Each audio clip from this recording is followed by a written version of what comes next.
60 Minutes Rewind. Over the past decade, scores of charter schools have popped up all over the U.S., all sharing some common features. Most of them are high-achieving academically. They stress math and science. And one more thing, they're founded and largely run by immigrants from Turkey, who are carrying out the teachings of a Turkish Islamic cleric, Fethullah Gülen. He's the spiritual leader of a growing and increasingly influential force in the Muslim world known as the Gülen movement, with millions upon millions of disciples who compare him to Gandhi and Martin Luther King. Gülen promotes tolerance, interfaith dialogue, and above all, he promotes education. And yet he's a mystery man. He's never seen or heard in public. And the more power he gains, the more questions are raised about his motives and the schools. Hi, everyone. Hi. This is the Harmony School in Houston, part of a rapidly expanding chain of 36 charter schools in Texas. They serve mostly underprivileged students, and they all emphasize math and science. Inside, there's an elastic collision between the gas particles. What this is a static electricity generator. Classwork stresses hands-on experiments and competitiveness. Students made this hovercraft out of leaf blowers for a science contest. Feels great. Being a charter chain means they're public schools, costing taxpayers nearly $150 million a year. So you don't even have a driver's license yet. But I have a robotics license. Julie Norton is an administrator with the Harmony chain of schools. So we have about 20,000 students. Is there a waiting list? Yes, we have a waiting list. We have approximately 30,000 students on our waiting list. We have more students on the waiting list than we actually have enrolled in the school. The education here gets high marks as students get state-of-the-art technology and extensive one-on-one tutoring. You get excited to come to school? Yeah. I wake up like, woo! The enthusiasm is hard to miss, as is the fact that many of the teachers are Turkish, some just recently arrived, and hard to understand. When did you get here, to the United States? Yeah, I got a DV lottery, and because of the DV lottery, I came here.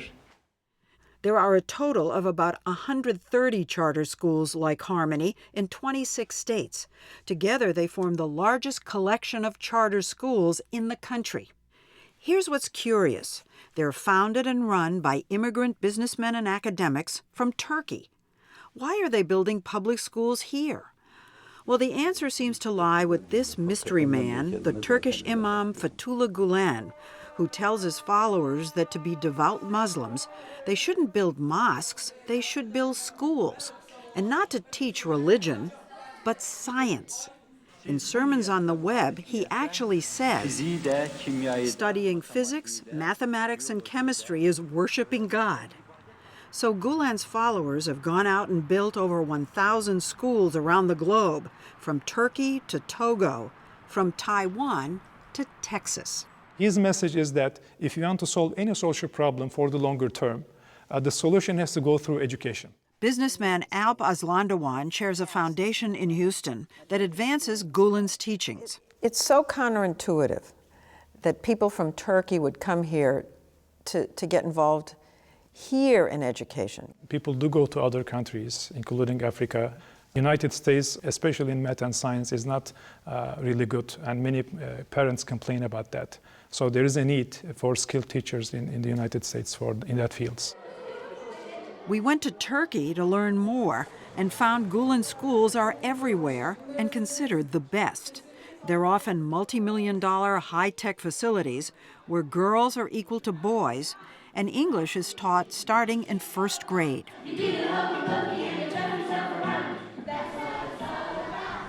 Gülen didn't only influence education.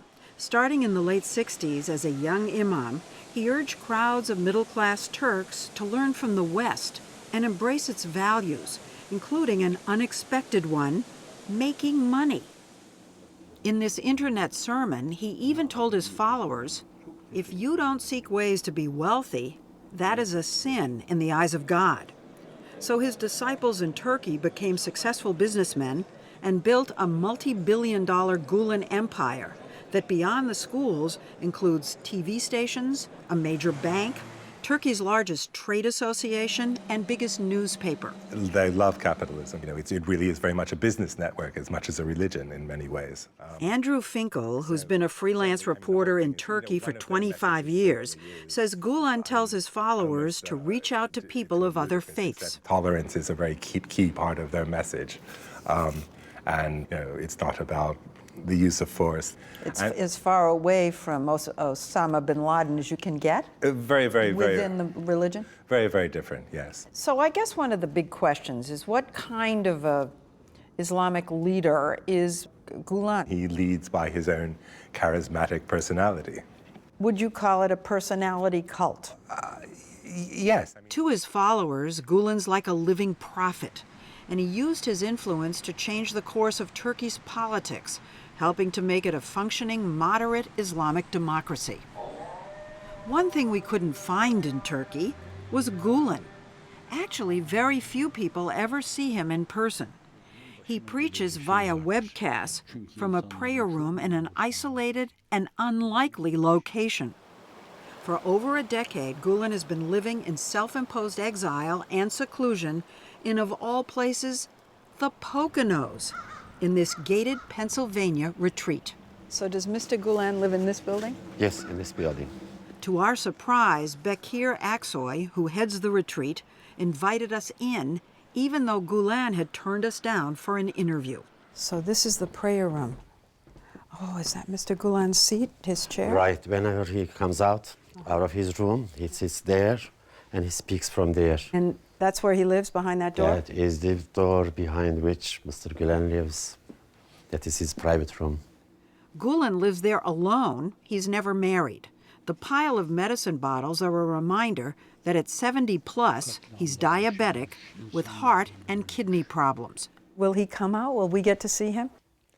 For the last 5-6 months, he is very, very ill, really. When he is ill, he does not accept visitors. When Gülen came to the U.S. in 1999, it was for medical treatment. But then this video surfaced, in which he seemed to order his flock to surreptitiously take over key government positions in Turkey in a stealth Islamic coup.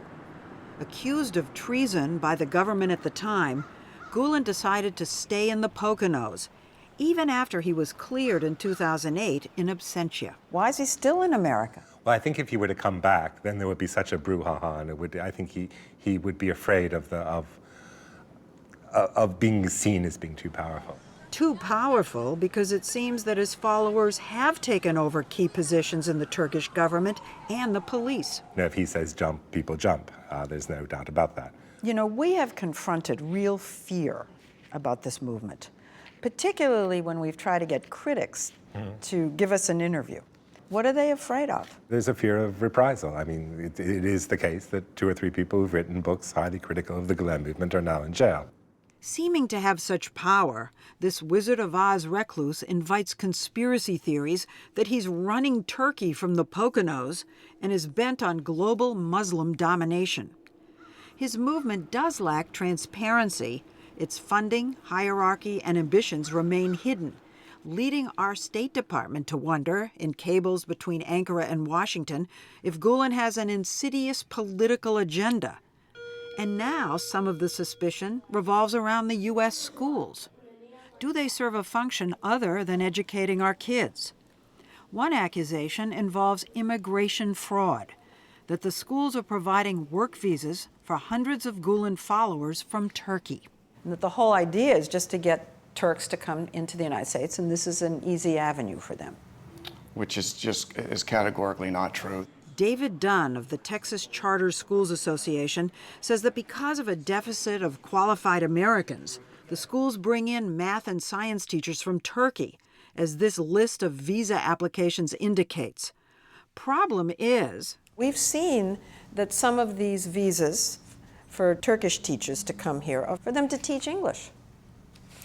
How does that make any sense? I'm not aware of that. I can't comment on that. I don't know. I've not looked intimately at the visas that they bring in. We have English teachers in this country. English teachers are typically not part of the critical, or the deficit. Our tax dollars are paying for them to come over here and take our jobs.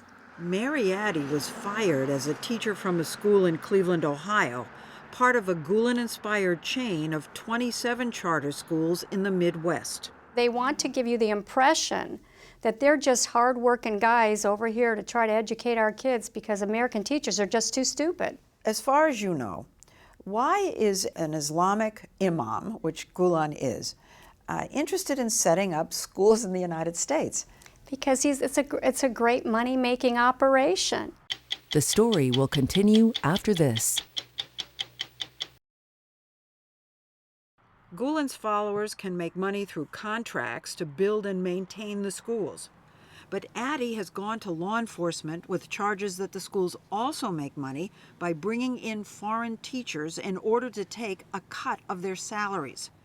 She says she learned this after marrying a Turkish teacher. And that's when he told me that every pay period he would have to cash his check and he had to give 40% of his check back because 40% of his cash, salary? Yes. And you've turned documents over to various federal agencies that you say proves this on paper. Yes.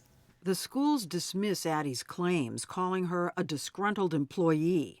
But federal authorities told us they take her seriously and are looking into allegations of immigration fraud and misuse of taxpayer money in various states, and whether it's somehow being funneled to the Gülen movement.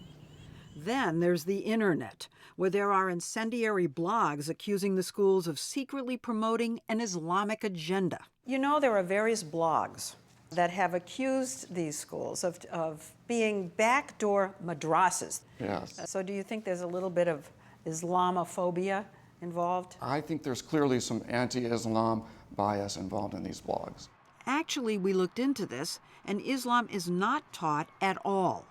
That would be illegal, since these are public schools that go out of their way to distance themselves from any religious affiliation, even denying a connection to the Gülen movement. I think what matters is the results in the classrooms. Are kids learning math, science, reading, writing at a superior level? And clearly in these schools that's happening. It is happening. Newsweek voted 2 Harmony schools among America's top 10. More of these schools open every year across the country, and waiting lists just keep getting longer. Gülenists tell us the schools are about reading, writing, and arithmetic, not religion. And Bakir Aksoy in the Poconos says the man behind the door has no hidden agenda. Fethullah Gülen hasn't even visited any of the schools. He does not want to see the fruits of his work. He just speaks and encourages the people to be good human beings. That's interesting, because there are schools in Pennsylvania. I mean, not that far. He has not seen any of them, believe me. He does not leave that room